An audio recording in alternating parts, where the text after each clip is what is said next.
अस्सलामुअलैकुम। बंदा नाचीज अली मुनव्वर आपकी खिदमत में हाजिर है। आपका बहुत बहुत शुक्रिया। मेरे अकम में आप सिंध का एग्रीकल्चरल लैंडस्केप देख रहे होंगे, लेकिन मैं आपको एग्रीकल्चर से रिलेटेड कुछ चीज नहीं दिखाने वाला। मैं आपको लेकर जा रहा हूँ सर मवेशी मंडी। हमारे बहुत से व्यूवर्स इस बात में इंटरेस्टेड हैं कि कुर्बानी आ रही है तो कुर्बानी का जानवर कितने में मिलेगा, बड़ा जानवर या छोटा जानवर, बकरा या गाय या बछड़ा। तो उसके लिए बहुत सी रिक्वेस्टें आई हुई थी, तो मैं आज कोशिश करूंगा एक मुख्तसर वीडियो में आपको लेकर जाऊं वहां जहां मवेशी मंडी है। मैं एक ऐसी जगह मौजूद हूं जहां से एक बाईपास गुजर रहा है जो कि मीरपुर खास को सांगड़ वाले रोड से मिलाता है। तो ये सांगड़ बाईपास कहलाता है और उमरकोट रोड से ये निकलता है। मेरे सामने ये बाईपास मौजूद है और मंडी से, मवेशी मंडी से कुछ 1 किलोमीटर दूर तक गाड़ियां खड़ी हुई हैं, क्योंकि आज मवेशी मंडी में बहुत रश है। ईद आने वाली है, जिसकी वजह से बहुत से लोग कराची, लाहौर और पाकिस्तान के मुख्तलिफ इलाकों से भी सिंध की इन मंडियों में पहुंचते हैं ताकि अपने लिए जानवर खरीद सकें। और उसमें ज्यादातर व्यापारी होते हैं जो कि यहाँ से जानवर खरीद कर कराची या लाहौर या फैसलाबाद लेकर जाते हैं। तो चलिए आज की वीडियो का आगाज करते हैं और मैं आपको लेकर जाता हूँ मीरपुर खास मवेशी मंडी।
मैं अभी तक बाकायदा मंडी तक नहीं पहुंच सका। बेच रहे हो? खरीद लिए? बेच रहा हूँ। कितने का? हाँ, कितने का? गणे जो 65 का। एक दो ये एक 65 का है। चल ठीक है भाई। लाख का कौन बोल रहा था? आप बोल रहे थे 2 लाख के? 2 लाख के भाई। अच्छा, 50 का एक। ये थोड़ा बड़ा है यार। हाँ ये बड़ा है। अच्छा, खस्सी है? खस्सी दोनों जोड़े झगड़ा जोड़े लख ये बिन जा। अच्छा हिकिड़ो ही धार 50 जो। ठीक है तो 90,000 फाइनल। आऊं वठंदुसि कोन, आऊं रेट ॾियण जे लाइ। फाइनल घणे में ॾींदे? हाँ 85,000 जी। 85,000 फाइनल। हाँ अच्छा, घणो गोश्त हूंदो हिन में? गोश्त क्या लागेगा? हाँ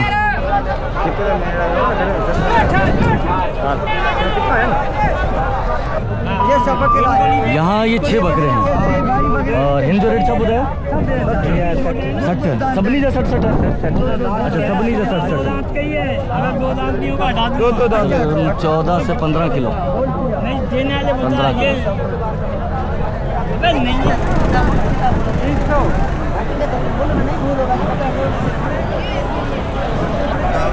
अभी तक जो मैंने देखा है कि 10 से 12 किलो का बकरा, जिसको कट्टू बकरा भी कहते हैं, वो 35, 36, 38, 35 तक का।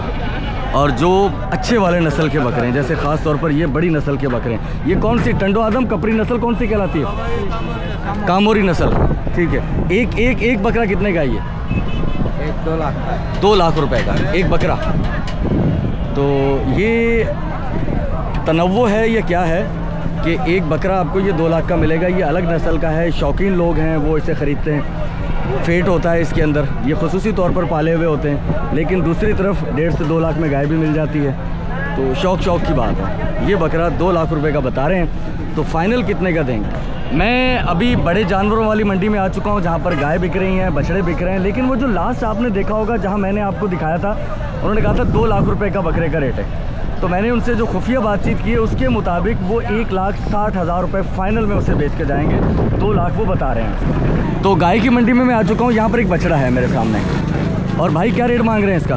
भाई ये मांग रहे हैं 40, 1,45। 1,45 लोग मांग रहे हैं। आप कितने का बेचना चाह रहे हैं? मैं तो ये बोला 65-60 का बिके तो सही। 65-60 का। 1,80,000 आप डिमांड कर रहे हैं, 1,60,65 में फाइनल बेचना चाहते हैं और लोग 1,40,000 से 45,000 लगा रहे हैं। इस बछड़े के अंदर 2.25 मन 2 मन इतना गोश्त होगा इसके अंदर। 2.25 मन 2.25 मन तो होगा। हाँ भाई आप व्यापारी हैं? 2.25 मन होगा इसके अंदर। 2.25 मन ही है, 3 मन तो नहीं है ये। 2 मन से ऊपर होगा। 2 मन से ऊपर 2.25 मन। देखो मेरा अंदाज़ा ये है कि 2.25 मन का कह रहा है मुझे। और 2.25 मन का लोग इसकी डिमांड लगा रहे हैं 1,40 से 50 के बीच में। और आप चाह रहे हैं कि 1,60-65 में बिक जाए। ऐसे ही है।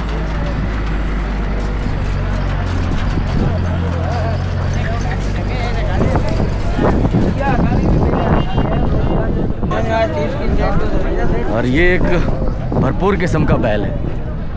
कितने दांत का है ये? 6 दांत का है। बड़े सींगों वाला है, ज़्यादा उम्र का जानवर है। वो बछड़ा है, अभी जवान है। और ये उधेड़ उम्र में है। इसका रेट पूछते हैं कि क्या लगा रहे हैं। दे तो शौक करें, शौक करें। ये इनका सौदा चल रहा है। दोस्त के हिसाब में जब 3 लाख लेता साफी 13 से ऊपर मांग रहे वो काटने वाले। कितने मांग कितने रहा ये? 3,80,000। 3,80,000 और आप 4,80 और आपने बोला 3 में छोड़ दो। सौदा फाइनल में कितने तक में हो जाएगा? आखिरी कितने में देके जाओगे? आखिरी 4,60 मांग रहे हो ना? 4,80 तो कितने में देके जाओगे फाइनल? 4.5 में। इससे कम नहीं आओगे? कसम नहीं उठाई 4 तक में दे जाएंगे फिर। तो ये जो हमारे भाई हैं जो कि आगे व्यापार करेंगे, ये बेचेंगे, इन्होंने इसका अंदाज़ा लगाया इसके अंदर गोश्त होगा 7 मन। 7 मन के हिसाब से जो रैंडम फिगर एक ईद पर हम लोग लगाते हैं वो है 50,000 रुपये मन। वैसे 40,000 35,000 रुपये मन भी गोश्त बिकता है। तो 50,000 रुपये मन लगाकर ये बनेगा 3.5 लाख रुपए का। मालिक मांग रहे हैं 4,80,000 रुपये और वो कह रहे हैं शायद 4 तक दे दें। लेकिन जो हमारे कसाई भाई ख़रीदेंगे गोश्त के लिए या आगे बेचने के लिए वो 3.5 से ऊपर शायद ना जाएँ। मैं आपको 2 जानवर और दिखा रहा हूँ। एक ये पक्का खीरा है, मतलब 2, 4, 10 दिन में ये 2 दांत होने वाला है। 10 दिन में 2 दांत होने वाला है और वो 2 दांत हो चुका है। बिड़ांदा है, बिड़ांदा मतलब 2 दांत हो चुका है। तो इन दोनों के भाई मांग रहे हैं 4 लाख रुपए और वो कह रहे हैं कि फाइनल भाई मैं 3.5 से 1 रुपया कम में नहीं दूँगा। तो इन 2 जानवरों का रेट फाइनल 3.5 होगा। लेकिन वो 4 मांग रहे हैं, कोई बार्गेनिंग करेगा तो 3.5 तक में फाइनल दे देंगे।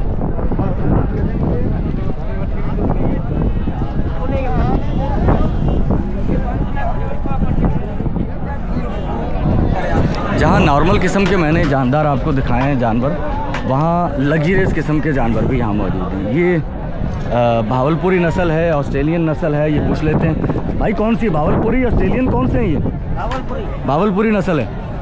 तो ये एक लग्जरियस किस्म के जानवर है। बड़ा है ये दोनों। भावल नगर।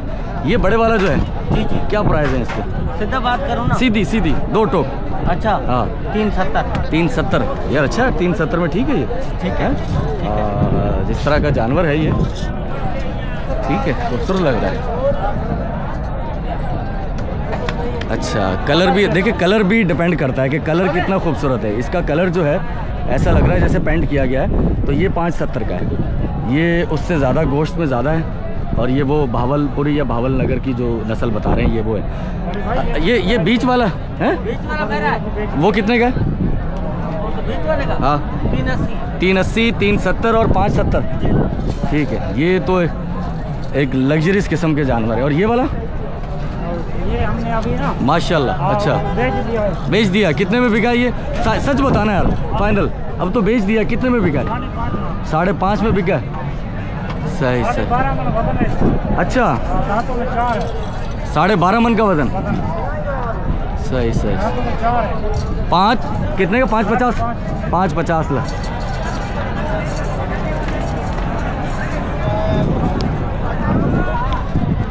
तो ख़तरनाक सींगों वाला जानवर है और इसके 4 लाख रुपए वो मांग रहे हैं। मंडी से जानवर खरीदना किसी सोफिस्टिकेटेड बंदे का काम तो हरगिज नहीं सर, बहुत मुश्किल काम हो जाता है, पसीने से तरबतर हो जाएंगे। और मुझे सिर्फ बमुश्किल आध घंटा हुआ होगा इस मंडी में घूमते हुए, तो रेटों का कुछ अंदाज़ा आपको हो गया। मंडी अभी बहुत बड़ी है, तो एक जो मैंने कंक्लूजन ड्रॉ किया है इसमें से कि एक मुनासिब बकरा, बहुत ज़्यादा लग्जरियस नहीं, बहुत ज़्यादा दिखावा नहीं, मुनासिब सा बकरा 50,000 में मिलेगा। उससे छोटा वो बहुत ही छोटा हो जाएगा, फिर 35,000 40,000 बहुत छोटा हो जाएगा। और एक मुनासिब गाय या बछड़ा, मुनासिब, बहुत ज़्यादा नहीं, 2 से सवा 2 लाख रुपए में आपको मिलेगा, मुनासिब सा। उससे छोटा थरी जिस तरह गाय है, सींगों वाली गाय है, तो फैट कम होता है उनमें, गोश्त भी कम होता है, लोग खूबसूरती ऐड ऑन करते हैं उसमें उस तरह की। वैसे तो मैं समझता हूँ खूबसूरती बड़ी अजीब चीज़ है, लोगों की मुख्तलिफ राय है इसके बारे में भी, खूबसूरती क्या होती है। हमारे एक दोस्त हैं शहरियार बलोच साहब, वो खूबसूरती के बारे में एक बहुत खूबसूरत जुमला कहते हैं। वो कहते हैं कि हर वो जानदार या हर वो चीज जिसमें जान ना भी हो, उसके लिए जो मयारात मुकर्रर किए गए हैं कि उसकी टांगे, जैसे अगर जानदार है तो उसकी टांगे सही सलामत, उसके कान सही सलामत हो, उसका मुंह सही सलामत, यानी कि वो डिसेबल ना हो कहीं से, वो खूबसूरत है। बस असल में ऐब होना है कि उसके जिस्म की जो हिस्से हैं वो पूरे नहीं है तो ऐब है। अगर वो पूरे हैं तो कलर मैटर करता है या नहीं करता, ये सबकी अपनी अपनी पसंद होती है। हर वो जानदार खूबसूरत है जो अपनी ज़ाहरी वज़ा व कता में पूरे जिस्म के साथ है। तो मेरे लिए खूबसूरती का म्यार अलग है, किसी और के लिए अलग हो सकता है, और इस पर तो फाइनल राय दी जा ही नहीं सकती। तो 2 से सवा 2 लाख रुपए गाय, बैल और बकरा 50 से 60 हज़ार रुपए, ये सर मेरा कंक्लूजन है। इससे नीचे भी मिल सकते हैं, लेकिन फिर वो शायद उतने वजन में ना रहें वो, तो इससे महंगे भी मिल सकते हैं और वो हर शख्स अफोर्ड नहीं कर सकता। 7 लाख 8 लाख के जानवर भी यहाँ मौजूद हैं, 4-5 लाख के आपने भी देखें, और टीवी में खबरों में आप सुनते रहते होंगे 10-10, 15-15, 20-20 लाख के जानवर भी होते हैं। तो भाई जिसको खुदा जितनी तौफीक दे। तो मैं यहाँ से आपसे रुखसत हो रहा हूँ। मंडी पूरी नहीं घूमी, लेकिन जितनी भी घूमी है मुझे अंदाजा हो गया है कि क्या सूरत हाल है। तो चलते हैं अपनी वीडियो के दूसरे मरहले की तरफ।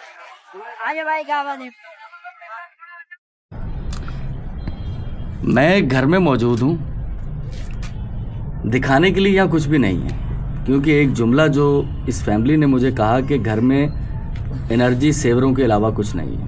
एक चारपाई जिस पर मैं बैठा हुआ हूँ, एक नीचे बची हुई चादर और उस पर एक बच्ची। एक ऐसी फैमिली जिसकी बेटी जो है वो डिवोर्स होकर घर पर आ चुकी है, 2 उसके बच्चे हैं।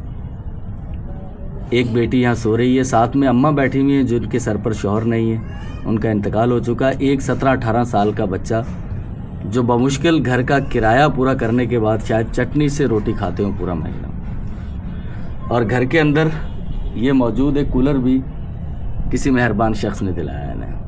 तो इस घर की कुल मता नाम की ही मता है, दिखाने के लायक कोई चीज़ है नहीं। मेरे पास 43,000 रुपये हैं, ये 43,000। एहसान खान हमारे एक भाई, गुज़श्ता दिनों उनके पैसों में से एक हिस्सा 30,000 रुपये मैंने एक फैमिली को दिए थे, उस शख्स को जिसको ब्लड कैंसर था। और आज मैं 43,000 रुपये यहाँ दे के जा रहा हूँ, और ये फ़ैसला मैंने यहाँ बैठे किया है क्योंकि इस फैमिली के पास कुछ भी नहीं है। तो इससे ये क्या करते हैं ये मुकम्मल मैं इन पर छोड़ता हूँ, और एक मशवरा, एक नसीहत ऑन एयर या ज़्यादातर ऑफ एयर में देता हूँ कि अल्लाह ताला का शुक्र अदा करना, और अगर कोई मौका मिला है तो उस मौके को इस्तेमाल करना। मौके बार बार नहीं मिलते। तो मेरी अम्मा, ये 43,000 रुपये ये लीजिएगा, ये हाथ बढ़ाइएगा मेरी अम्मा, ये लीजिएगा, ठीक है। तो ये पैसे मैं दे तो आपको मैं रहा हूँ, लेकिन ये पैसे मेरे नहीं हैं, ये पैसे किसी की अमानत है मेरे पास जो मैं आप तक पहुँचा रहा हूँ। एहसान खान भाई और उनके वालिद साहब और उनकी फैमिली की तरफ से मैं आपको दे रहा हूँ, ठीक है मेरी बहन अम्मा जी, ठीक है। तो आप इससे कुछ अपना करने की कोशिश कीजिएगा, जो आप कर सकते हैं। ये मुकम्मल आप पर है, मेरी तरफ से कोई इंस्ट्रक्शन नहीं है, सिर्फ इसके अलावा कि अल्लाह का शुक्र अदा कीजिएगा। मैं यहाँ से जा रहा हूँ, अम्मा सामने मौजूद है, और सच्ची बात है कि अम्मा ने हमें भी आप दीदा कर दिया है। और मुझे इस बात की खुशी है कि मैं एक जेन्युइन जगह पर और ये अल्लाह मेरे दिल में डालता है कि किसको कितने पैसे देने। मुझे कोई इंस्ट्रक्शन नहीं है किसी की तरफ से भी कि आपने फ़लाँ को इतने ही देने हैं। तो ये ऑन द स्पॉट 2-4 मिनट में ही फैसला हो जाता है। अल्लाह ताला जहन में डाल देता है कि कौन सी फैमिली कितनी ज़रूरतमंद हो सकती है। तो बहरहाल मेरी अम्मा, अल्लाह आपको खुश रखे, ठीक है? आपको खुश रखे बेटा। हाँ, बस रोइएगा नहीं, बस ये अल्लाह की तरफ से है और हमारी तरफ से कोई एहसान नहीं है, ठीक है ना? रात के 11:15 बज रहे हैं और मैं एक और फैमिली के पास मौजूद हूँ। सितम बालाए सितम, वालदा साथ मौजूद हैं, दूसरी चारपाई पर बेटा है जो कि मेंटली इल है या डिसेबल है। चल फिर नहीं सकते तुसी ना? मेरा मसला अल्लाह खैर करे, अल्लाह खैर करे। ਤੇ ਤੁਹਾਡਾ ਕਫੀਲ ਇਹੀ ਆ ਇੱਕ, ਤੇ ਉਹ ਕੁਝ ਕਰ ਨਹੀਂ ਸਕਦਾ, ਤੁਸੀਂ ਪੂਰੇ ਡਿਪੈਂਡੈਂਟ ਹੋ ਬਸ। ਫਿਰ ਕਿੱਦਾਂ ਘਰ ਦਾ ਗੁਜ਼ਾਰਾ ਹੁੰਦਾ? ਬਸ ਬੇਟਾ ਅੱਲਾਹ ਵਾਲੇ ਹੈ ਸਭ। ਹਾਂ, ਕੋਈ ਦੇ ਦਿੰਦਾ ਹੈ ਰੋਟੀ, ਕੋਈ ਪਾਣੀ ਦੇ ਦਿੰਦਾ। ਅੱਛਾ, ਤੇਰਾ ਬੇਟਾ ਦਾ ਇਹ ਅੰਮਾ ਜੀ 16000 ਰੁਪਏ ਨੇ। ਅੱਛਾ, ਠੀਕ ਹੈ। ਇਹ 16000 ਰੁਪਏ ਇਕਰਾਮ ਸਾਹਿਬ ਸਾਡੇ ਇੱਕ ਭਰਾ ਨੇ, ਅੱਛਾ, ਉਹਨਾਂ ਦੀ तरफों ने। अच्छा मेरे मोहतरम नाजरीन, आप सब जानते हैं कि ये पैसे मेरे नहीं हैं और ये पैसे किसी की अमानत है मेरे पास, जो मैं यहाँ पहुँचाने आया हूँ। अल्लाह रहनुमाई करता है, किसी न किसी ज़रिए से हम वहाँ पहुँच जाते हैं जहाँ अल्लाह पहुँचाना चाहता है। तो अम्मा जी, इन पैसों से आपकी ज़िंदगी में कुछ आसानी होगी कुछ दिन, तो हमें भी खुशी होगी। और जिस शख्स ने ये पैसे भेजे हैं, इकराम साहब ने, मेरा कितने गया काम में मेरा भांजा भी है, मेरा भाई भी है। चलो अल्लाह खुश रखे आपको भी, और जो आपका ख्याल रखते हैं वो भी अल्लाह उनको भी खुश रखे, ठीक है? तो बस बस अल्लाह देख रहे हैं, बेटा सब बस अल्लाह खैर करे, ठीक है अम्मा जी? चलो चलते हैं, ठीक है अम्मा जी? नहीं कुछ नहीं, वो अल्लाह दे बंदे हो, तुसी आप परेशान हो, तुसी सानू नहीं, बिल्कुल नहीं, दिल बस रखो बड़ा, अल्लाह तुहानू होर रखे, बाकी साडे 4 साल होए चाचू वेखण दे मैनू, मैं 4 सालों तो पिया। 4 साल तो की होया सी तुहानू? एक्सीडेंट होया। अच्छा, डीजल पंप दा कारीगर है। अच्छा, वो हड्डी टूट के जख्म सही हो गया, हड्डी अपनी जगह पे 12 दिन अस्पताल रह गए हैं भाई। अच्छा, ਇਹ ਨਾ ਮੈਨੂੰ 4 ਸਾਲ ਹੋ ਗਏ ਡਾਕਟਰ ਚਲਾਉਣ ਦੇ। ਅੱਛਾ, ਆਪਣੇ ਸਿਵਲ ਵਾਲੇ। ਅੱਛਾ, ਠੀਕ ਹੈ। ਇਹਨਾਂ ਨੇ ਮੈਨੂੰ ਕੋਈ ਡਾਕਟਰ ਦਾ ਨਹੀਂ ਛੱਡਿਆ, ਮੈਂ ਜਾਮ ਸ਼ੁਰੂ ਵੀ ਇਹਨਾਂ ਨੇ ਆਖਿਆ, ਮੈਂ ਉੱਥੇ ਵੀ ਗਿਆ। ਯਾਨੀ ਕਿ ਹੁਣ ਤੁਹਾਨੂੰ ਦਰਦ ਹੁੰਦਾ ਹੈ? ਹਾਂਜੀ, ਇੱਥੇ ਦਰਦ ਹੈ ਮੇਰੇ ਤੋਂ ਹੁਣ ਤੁਰਿਆ ਨਹੀਂ ਜਾਂਦਾ। ਚਲੋ ਅੱਲਾ ਖੈਰ ਕਰੇਗਾ, ਅੱਲਾ ਦਾ ਕਰਕੇ ਅੱਲਾ ਖੈਰ ਕਰੇਗਾ, ਤੇ ਕੋਸ਼ਿਸ਼ ਕਰਾਂਗੇ ਕਿ ਫਿਰ ਵੀ ਤੁਹਾਡੇ ਨਾਲ ਰਾਬਤੇ 'ਚ ਰਹੀਏ। ਤੇ ਮੇਰੀ ਨਾ ਪਲੇਟ ਲੱਗੀ, ਉਹ ਨਿਕਲ ਗਈ ਆ। ਅੱਛਾ, ਉਹਦਾ ਆਪਰੇਸ਼ਨ ਕਰਾਓ ਨਾ, ਉਹਦਾ ਆਪਰੇਸ਼ਨ ਕਰਾਓ। ਹਾਂਜੀ, ਆਪਰੇਸ਼ਨ ਨਹੀਂ ਕਰਨ ਦੇ। ਅੱਛਾ, ਹੁਣ ਕੀ ਹੈ ਕਿ ਮਸਲਾ ਮੇਰਾ ਸੋਰਸ ਨਹੀਂ ਹੈ ਮੇਰੇ ਖੰਡੇ ਜੀ। ਅੱਲਾ ਖੈਰ। ਮੇਰੀ ਹੱਡੀ ਹੋਈ ਹੈ ਟੇਢੀ। ਅੱਛਾ, ਤੇ ਕਰਨ ਨੂੰ ਇਹ ਕਰ ਸਕਦੇ ਆ, ਮਗਰ ਇਹਨਾਂ ਨੇ ਆਖਿਆ ਜੰਗਲਾ ਲੱਗੂਗਾ। ਚਲੋ ਅੱਲਾ ਖੈਰ ਕਰੇਗਾ इंशाल्लाह। ਜੇ ਫਿਰ ਵੀ ਕੁਝ ਹੋਈ ਮਦਦ ਤੇ इंशाल्लाह ਪਹੁੰਚਾਵਾਂਗੇ ਤੁਹਾਡੇ ਤੱਕ, ਠੀਕ ਹੈ ਨਾ? ਮਿਹਰਬਾਨੀ, ठीक है अम्मा जी? सही है बेटा, अल्लाह मियां तंदुरुस्ती दे। आमीन आमीन।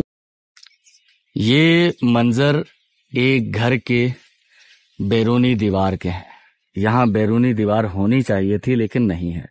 झाड़ झंकार से दीवार का काम लिया गया है। इस घर में जो फैमिली रिहाइश पजीर है, एक मजदूर आदमी है जिसके 3 बच्चे ब्लाइंड हैं। 2 बेटे जवान ब्लाइंड हैं और 1 बेटी ब्लाइंड है। यकीनन दिल में कहीं ख्वाहिश होती है कि बेटे जवान होंगे तो दस्त तो बाजू बनेंगे, लेकिन यहाँ ऐसा हो ना सका। तो रमज़ान में हम लोग यहाँ आए थे, रात का वक्त था। डॉक्टर खुर्शीद अहमद कम्बो और वालदा अतिया बेगम साहिबा इस दुनिया में नहीं है। ये वकार अहमद साहब के वालिदैन थे। अल्लाह ताला उन्हें करवट करवट जन्नत नसीब करे कि बिना किसी मतलब के, बिना किसी गरज के कभी पर्सनल मुलाकात ना मुझसे ना इस फैमिली से। ये ट्रस्ट के सिलसिले किस तरह से कायम होते हैं, कौन कायम करता है, ये आप बखूबी जानते हैं कि ये मेरे अल्लाह का करम है। तो काम होने से पहले के मनाजिर आप देख रहे हैं कि ये नहीं है कुछ भी। काम इसका इंशाअल्लाह से कल से शुरू कर रहे हैं। और ये सिलसिला कैसे बना, किस तरह से ये सारी चीज़ें होती हैं, ये शायद बहुत से लोग ना जान पाएँ कि इसमें क्या किरदार होता है और मेरा क्या किरदार होता है। मैं बहुत बार ये बातें पहले बता चुका हूँ, एक बार फिर से बताता हूँ कि मेरा किरदार इसमें मेरा ख्याल है कि है ही नहीं कहीं। तो ये अल्लाह ही फैसले करता है कि वो किस तरह कब किस से काम ले ले कोई, तो बस उसी काम में जुड़े हुए हैं। तो चलें, कुछ दिन के बाद दोबारा आएंगे। इसका काम कल से शुरू होने जा रहा है अल्हम्दुलिल्लाह। गुज़श्ता एक वीडियो में आपने इस मदरसे का काम होता हुआ देखा होगा कि पैसे ज़्यादा नहीं है तो इसी तरह से डाल के ये छतें जो है वो आगे लेके जा रहे हैं सिलसिले को कि तालीम मुतासिर ना हो बच्चों की। टेम्परेचर शदीद है, हालत से आपको अंदाज़ा हो रहा होगा।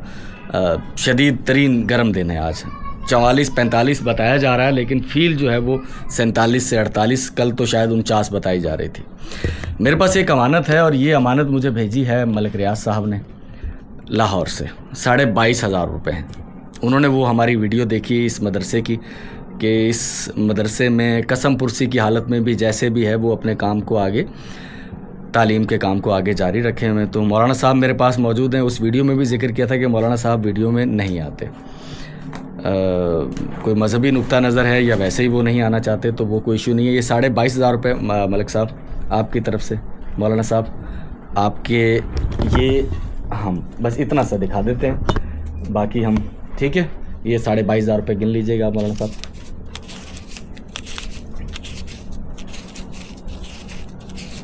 ठीक है सर, पूरे ठीक है।